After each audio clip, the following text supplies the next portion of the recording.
Hello everyone. In this lecture, I shall discuss the integer programming problem by branch and bound technique. Now coming to the background, if we recall a linear programming problem, in linear programming problem, it consists of three parts. One is the objective function, and this is your constants, and this is the non-negativity restrictions. Okay, this is the non-negative restriction. So these are this x1, x2, xn. These are called the decision variables. Now these decision variables may be integer, may not be integer. There is no restrictions. May not be integer. Usually in an LPP, the decision variable may be integer, may not be integer. We don't bother. So, but if you come to some business sector problems, if I ask 2.3 number of persons are working in a project, it is quite absurd, quite vague. 5.7 number of machines are installed in a workshop, then it is meaningless. Okay, because these numbers need to be integer. Okay, so in usual LPP, or in short I write it maximize or minimize z is equal to cx in matrix form, and ax less than equal to or greater than equal to or equal to b. These are the constraints and these are my non-negativity restrictions. Right, so this x stands for what? This x is my x1, x2, so on xn. So this x, right, in integer programming problem in IPP, the additional restriction is that, okay, we add the restriction is that sum or all of xi's,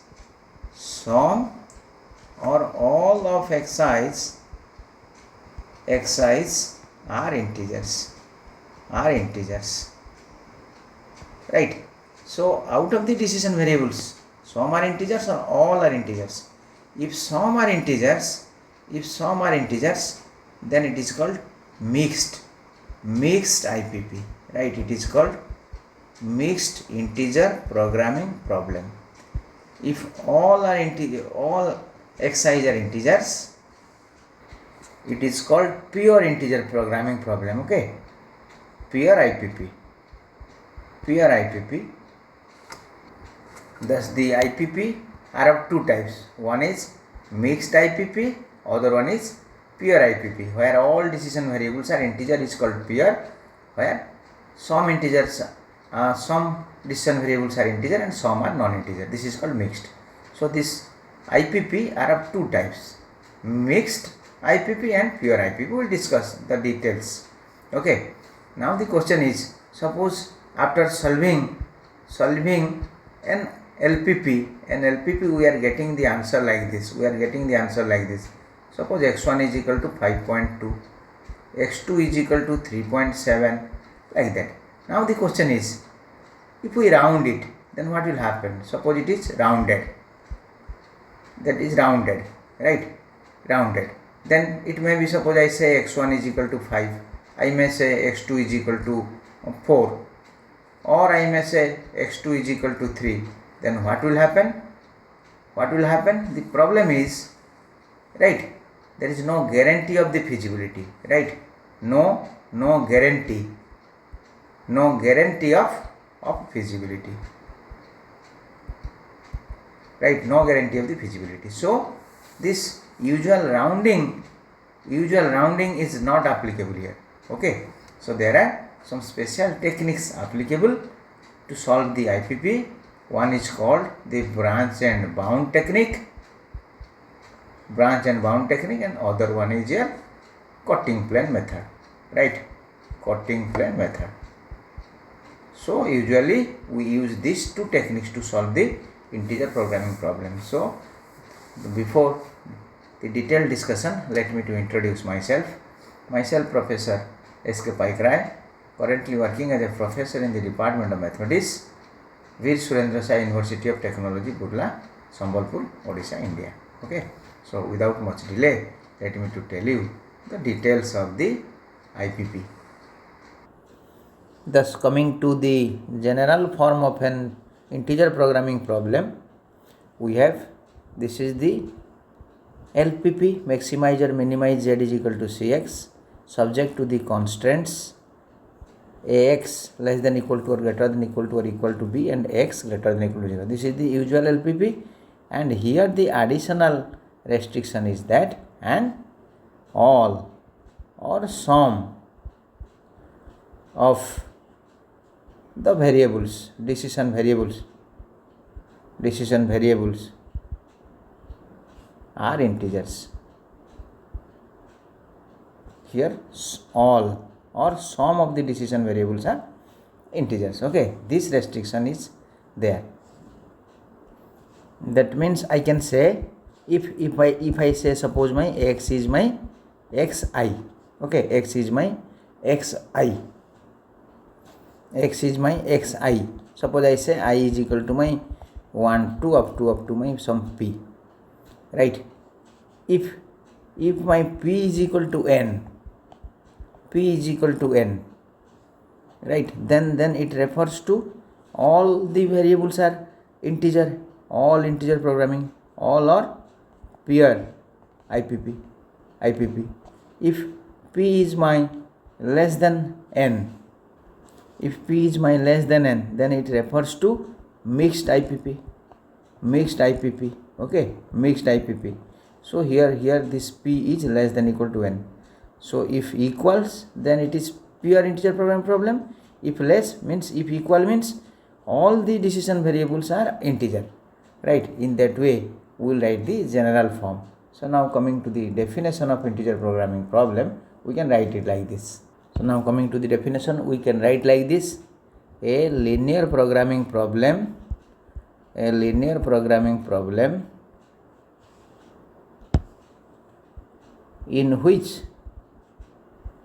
which all or some of the decision variables are constrained to assume non-negative integer values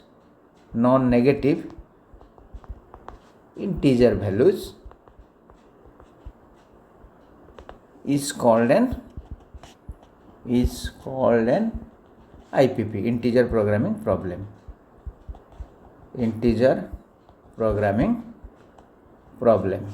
or in short it is IPP. Okay, so integer programming problem are of two types, right? One is the pure integer programming problem, pure IPP. Other one is the mixed IPP.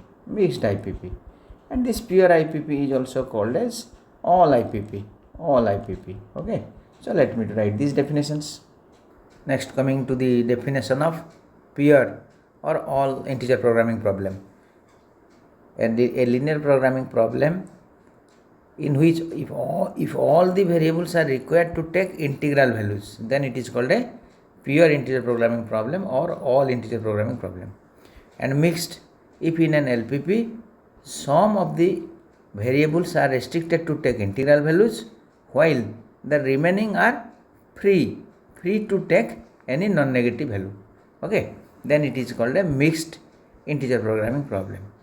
And as an application of this IPP, we can see the 0-1 programming problem. If all the variables are allowed to take either 0 or 1, then it is called an 0-1 programming problem or standard discrete programming problem, and it can be viewed as an application of your integer programming problem. Right, now method of solving IPP, as I have told you, simply by rounding may hamper the feasibility. Thus there are two separate methods to solve the integer programming problem. One is the branch and bound technique, other one is the cutting plane method. Now let us discuss the working rule for branch and bound technique. Now coming to the working rule, in step 1 we consider the given problem, named it as, say here, problem 1,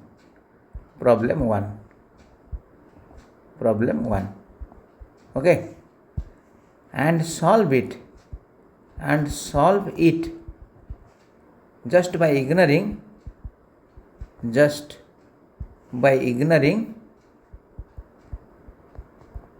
the integral restrictions.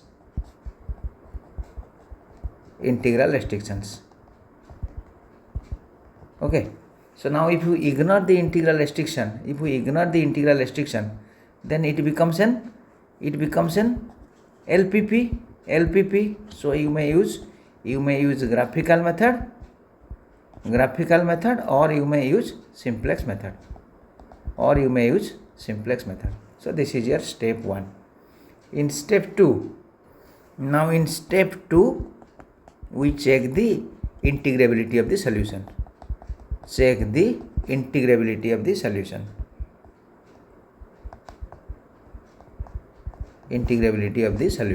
That means as desired, if all xi's, all are sum, okay, as it is given in the question, all or sum xi's are integers as desired, then stop, okay, then stop. Why? If non-integer, then proceed to next step. Proceed to step 3. In step 3, find the upper and lower bound of the objective function. Find the upper and lower bound of the objective function. Okay. So what is the minimum value of z and the maximum value of z? We find it. Then next to go to step 4. Now coming to your step 4. In step 4, suppose here in step 2 we get non-integer values. Okay, we get non-integer values. Suppose my x1 is my 3.7, x2 is my 2.6. So now this is maximum fraction and this is minimum fraction, right? In maximization problem, we select the maximum fraction. Next, in step 4, we need the branch. For branching, select the maximum or minimum fraction in maximization or minimization problem. If it is a maximization problem, then we select maximum. So, as I have told, suppose x1 is 3.7 and x2 is 2.6, we select this for branching. Now if it is a minimization problem, then we select the minimum one for branching, right? And split the problem into sub problems. Split the problem into two sub problems as follows. So original problem we have marked it 1. So I write it sub problem 1.1. Sub problem 1.1. And sub problem in 2i we have sub problem 1.2. Okay, we split it. So in sub problem 1.1, what is the additional constant? So in sub problem 1.1, the additional constant is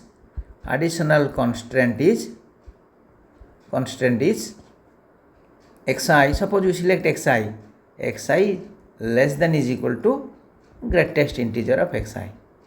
right, greatest integer of xi. And in subproblem 2, we add the additional constant xi greater than is equal to greatest integer of xi plus 1. So with this original problem, this additional constant is included. Now with this additional constants, we solve the LPP again. Then you solve two sub problems and observe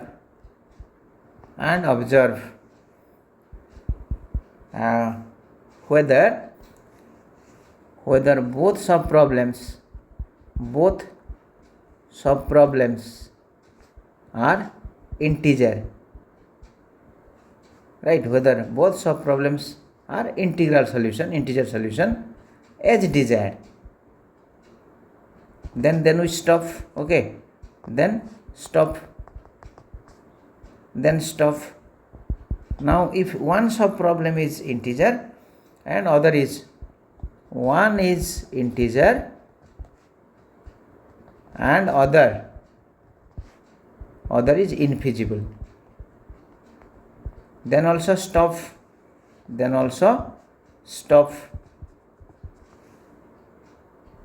If one gives integer solution, okay, and other gives non-integer solution,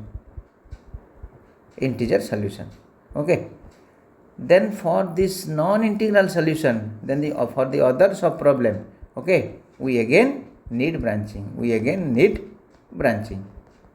Suppose I say the other is my 1.2, sub problem 1.2, okay, then this 1.2 is again splitted into two parts, okay.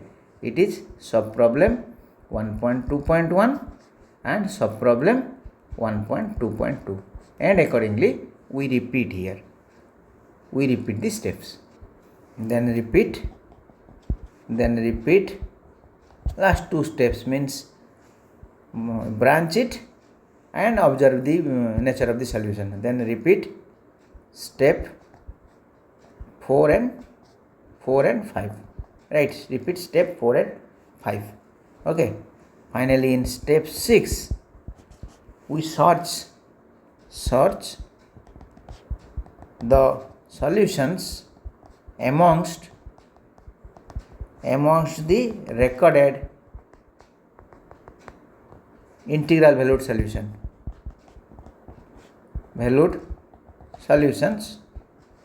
among out of all sub problems, okay.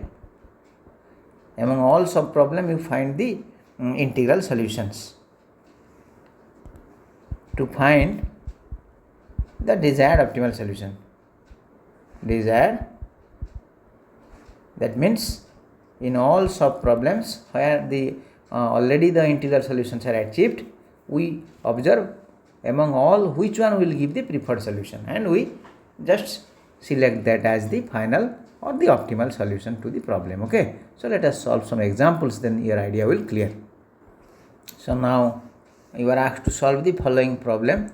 Use branch and bound technique to solve the following integer programming problem. These are two constants, constant 1 and constant 2, and the restriction is all integers, okay, all integers. So because of this, it is an integer programming problem, right?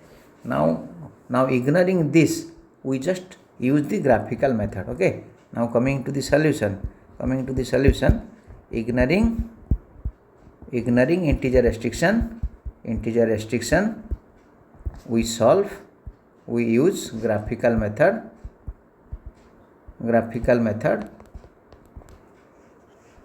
to solve the LPP as follows. Now let it be my line 1. Coming to line 1, here if x1 is equal to 0, then what is the value of x2? If x2 0, then what is the value of x1? We find the intercept, or I write it x1 divided by 8 plus x2 divided by 2 is equal to here 1. I divide 32, okay. That means I can say, putting x1 is equal to 0, here x2 will be 2, and putting x2 is equal to 0, x1 is 8. So these are the intercept here. Okay, so then the coming to the line 2, likewise divide 28. If you divide, it is x1 by 2 plus x2 by 7 is equal to here 1. So here the intercept points are 2, 0, and the intercept point is 0, 7 we are getting, and here it is 8, 0 and 0, 2 as the intercepts. Okay, so now we draw the straight lines graph for these two constants and find the feasible region as follows. Now we draw the straight line graphs to find the feasible region. Suppose this is my x1 axis and this is my x2 axis, and this is 1, 2, 3, 4, 5, 6, 7, 8. Suppose 8, and in x2 axis we need up to 7. So it is 1, 2, 3, 4, 5, 6, 7 equal scale, or you use your graph paper, and your line 1 is 8, 0 and 0, 2. Line 1 is 8, 0 and 0, 2. So I join this line 1 here. The line 1 is, I join this suppose my line 1. Okay, then coming to your line 2. In your line 2 you have 2, 0 and 0, 7.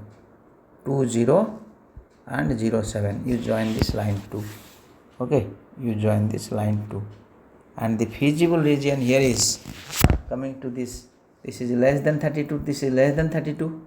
Okay, so you see this is below this and below this. The feasible region is this. Okay, and we check these corner points, the solution at the corner points. Okay, and this point of intersection here is 1.54 and 1.61. Okay, and here we find the maximum value here at this point. Here Z marks, we find it. Z marks here is 22.14. Okay, this point will give you the maximum solution. So now we have, thus Z max is equal to 22.14 at x1 is equal to 1.54 and x2 is equal to 1.61. Now you see, this is a maximization problem. So we have to select the maximum fraction. So here both are the fractions here. Okay, so here this is the maximum fraction. So we select it for branching. Okay, we select it for branching because being it is maximum here. It is a maximization problem. So now come to the sub problem, or before that we just find the upper and lower bound. So the upper bound here Z is maximum value cannot supersede here 22.14. Now what is the minimum value of this? Okay, if you take the least integer here, it is 1, and the least integer here, greatest integer of these two, it is 1 and 1. If I substitute 1 and 1 here, then in the objective function it is 6 plus 8, it is 14. So this is the range where we get the solution. So this is the range where the optimal value of Z will lie, and this will be selected for your branching. Okay, this will be selected for your branching. Sub problem 1.1 and sub problem 1.2. In sub problem 1.1, so let me to write the thing here. What will be the additional constant? Here x2 is less than is equal to 1.61 greatest integer, means x2 is less than is equal to 1, and here x2 is greater than is equal to 1.61 greatest integer plus 1. So that means here x2 is greater than is equal to here 2. So this additional constant is added. Okay, in sub problem 1 and sub problem 2. So let me to write the details as follows. Now the original problem, we just write the solution here, we write the solution here, we write the problem, and we write the solution. Now this is being maximum, this is being maximum, we select this for branching as it is a maximization problem. So here in this branch, x2 is less than is equal to, the greatest integer of this is 1, and in this branch x2 is greater than is equal to here 2. So here with this original problem, your additional constant is added here, x2 is less than is equal to 1, right, and here the additional constant is added, x2 is greater than is equal to 2. As usual x1 x2 is non-negative, as usual x1 x2 is non-negative. Okay, so now we need to find its solutions. So what is the solution? We find it here. So coming to the solution, okay, here we may adopt the graph, here we may adopt the graphical method, here we may adopt the simplex method, and by inspection also we can solve it. By inspection, you see here I substitute x2 is equal to 1 here. Okay, x2 is equal to 1 here. So by inspection, suppose I substitute x2 is equal to 1 here. If I substitute x2 is equal to 1 here, x2 is equal to 1 here, then it will give me x1 is equal to here 16 by 4 4. Now with x1 4 and here x2 1, okay, this will not satisfy, because if x1 is 4, it is 14 into 4 56, which is more than 28. Okay, so this will not obey all the constants. So now this solutions will not consider it. Now we substitute it here. Now if substitute here x2 is equal to 1 here, okay, here x1 will be 24 28 minus 4, 24 by 14. Okay, 24 by 14. This is here 1.7. Now this 1.7 and this, if we substitute in 1, then this 1 is also satisfied. 4 into here 1.7 plus 16 into 1, definitely it is less than 32. So this is my desired solution here. So this desired solution here is x2 is equal to 1 and here x1 is equal to 1.7, right. This is the solution here. With what is the value of z here? Z max, if I substitute this, then z max is my 18.32. So this is the solution. So now at this stage I have, this is my solution. This is my solution here. Okay, this is my solution here. You just write it. Okay, you no need to, this is for your rough work, no need to mention it. I just write it. Okay, I just write it. So now again you see here, this is not an integer, right? This is not an integer. So again there will be a branching here in this side. Again there will be a branching in this side. Okay, and in this side the branching will be x1 is smaller than the greatest integer of this is 1, and x1 is greater than is equal to the greatest integer of this plus 1 is 2. So we just write these two sub problems. Before that, let me to solve the sub problem 1.2. In this sub problem, what is your solution here? Now coming to the solution, if I substitute x2 is equal to 2 here, okay, x2 is equal to 2 here, if I likewise I substitute x2 is 2, then x1 is my 0 here, so now I substitute it here whether it is satisfied or not. So now here x1 is 0 and x2 is 2. Yes, this is satisfied. So here x1 is equal to 0 here. And what is z max now? Now my z max under this case is, I substitute here, it's 16. So this branch is now completed. Okay, now this branch is now completed. Okay, so this is completed, and here in technical language I write it fathomed. Means what does it mean? It means no further modification, right? No further modification to this branch. Okay, so now coming to sub problem 1.1, it is again having 2 more branches with this additional constant. Means with this problem we add this additional constant and this additional constant. So let me to write this problem now. Now we split 1.1 into 2 parts, sub problem 1.1.1 and here sub problem 1.1.2. okay. So in sub problem 1.1, this constant 1, constant 2, constant 3 is there. Now with this, the additional constant here is x1 less than is equal to 1, and here the additional constant is x1 greater than is equal to 2. okay, x1 greater than is equal to 2. Sorry, this is here is x2 greater than is equal to 2. So this is the previous constant. So now this is the previous constants here.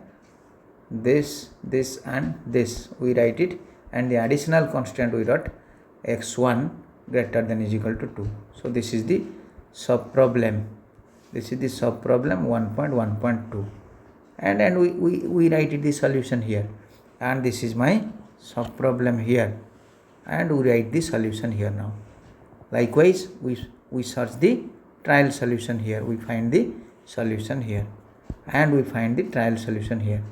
Okay, just have a by inspection. If you substitute x1 1 and x2 1, okay, then it is then this is 4 plus 16, it is satisfied. It is 14 plus 4. So therefore my x1 is equal to 1 and x2 is equal to 1 with here z max is 14. 6 plus 8 is 14. Now here if I substitute, so in the sub problem 1.1, 1 and 1, so all are satisfied. This is also satisfied, this is also satisfied, this is satisfied. Now here I start with this. For my x1 is equal to 2. What will happen if I substitute x1 is equal to 2 here? Okay, then my x2 is 0. Then my x2 is 0. You see, if x1 2 and x2 0, then x1 2 this is satisfied. Then x1 2 x2 0, this is also satisfied. This is also satisfied. Sorry, one mistake is there. And this additional constant here is x2 less than 1. Okay, so x2 less than 1, this is actually not the constant here. x2 less than 1 is the constant here. x2 less than 1 is the constant here. Okay, because this constant is there, na? This is the branch of this left hand side. So now with this x2 0 also, this is satisfied. Okay, so all the 4 are satisfied. So now this z max, with this my z max is 12 here.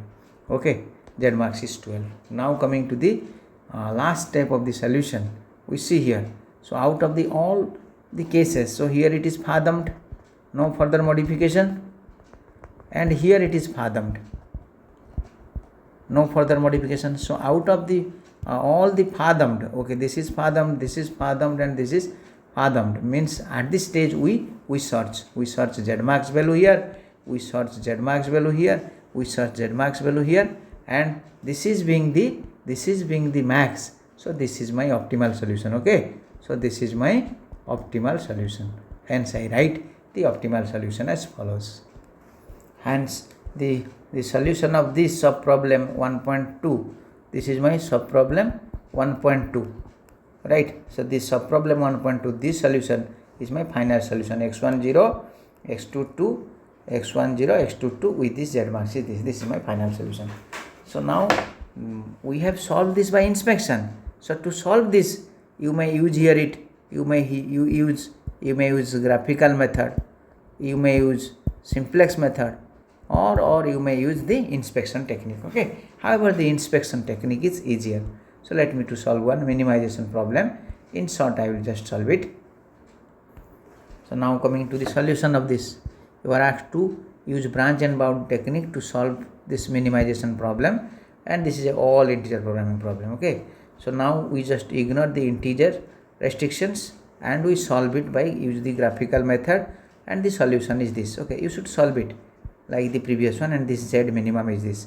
Now if I find this next upper value here, then it is 1, and this next integer here is 3. If I substitute it, then what is my range here? So 9.8 less than is equal to your z is less than is equal to, with 1 and 3 it is 5 plus 12 17. Okay, so the final answer will lie within this is the range. Okay, now this is being a minimization problem, we select this for branching. Okay, branching. Now I continue by the as similar lines with the previous problem as follows. Now coming to the solution of the problem, as I have told you, ignoring the integer restrictions, we get x1 this and x2 this, and this range is this. Now the branching is selected over this because it is a minimization problem. Now the problem 1 is originally solved, I write it. Now the branching here is this, and the branching here is x1 is less than 0.2 greatest integer, that means x1 is less than is equal to 0, and here x1 is greater than is equal to 0.2 greatest integer plus 1, that means x1 is greater than is equal to 0 plus 1 1. So the restriction here is the additional is x1 is greater than is equal to 1 here, and here it is x1 is less than is equal to 0, and x1 x2 xi is positive is as usual throughout, xi is positive is as usual. So now I solve it. Okay, as usual, just by inspection I solve it, and this will give me x1 is here 0 and here x2 is 3. Okay, with this branch is now fathomed. Now here the solution will be x1 is equal to 1 and x2 is here 5 by 3. Okay, is here 1.6. Now this is being a non-integer. Okay, so now we need to split it in two parts. So here it is x1 is less than is equal to greatest integer of 1.6 means it is 1, and here this is x2 is greater than is equal to 1.6 greatest integer plus 1, that is equal to here 2. Note that these two are mutually exclusive. Okay, these two are mutually exclusive. So with this branch, the solution here is x1 is greater than is equal to 1, this additional constant is here, x1 is greater than is equal to 1, again new additional constant, and here x1 is greater than is equal to 1. Okay, so this new additional constant is here, the new additional constant is x2 less than is equal to 1, and xi non-negative is there, and here this additional constant is x2 greater than is equal to 2, and this xi non-negative is there. Okay, now we need to solve this problem. Okay, we need to solve this problem. So by inspection I will solve it. I will solve it here. So now we start from this here solution here x2 is equal to 1. With x2 is equal to 1, if we comparison x1 is equal to 2, then my z mean here will be 14. Okay, so here it is fathomed, and here it is with x2 is equal to 2, by comparison we see this solution is infeasible. Okay, if I put x2 is equal to 2 here and x1 is greater than 1 here, so not satisfied. Okay, so this solution here is infeasible solution. So here also it is fathomed. So now out of all these fathomed places, you see here, this is my z mean is equal to 14, and here earlier it is fathomed, and here with z mean here is 12, and this minimum value is here, is 12. Hence the optimal solution is the optimal